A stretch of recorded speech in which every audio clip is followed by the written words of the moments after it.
And more than 24 hours after the polls closed, thousands here in Virginia are still fighting to vote.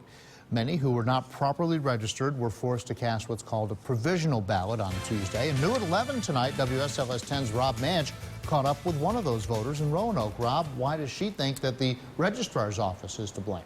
Well, Melissa Simmons was one of the thousands who were trying to register to vote here in Virginia on Monday, October 17th, the last day to do so. She had to do it so late because she's an ex-felon who only found out her rights had been restored earlier that month. Amidst the chaos of that day, she was told she got her registration in, but when she actually got to the polls, it was a different story.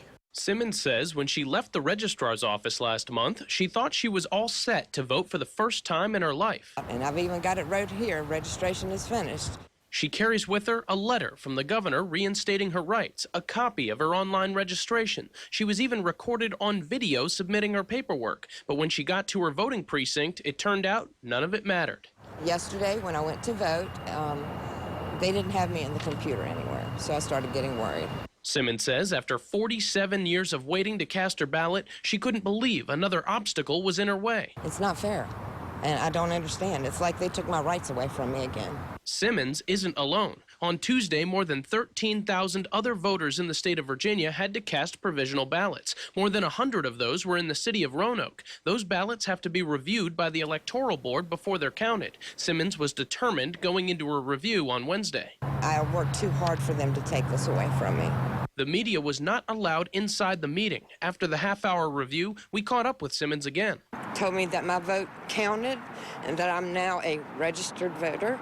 Simmons says the board didn't admit to any wrongdoing, but she can assume what happened. They were saying that there were only two things that could have happened to my paperwork. Either I made a mistake and didn't hand in the right thing, or that apparently it had been misplaced or lost here.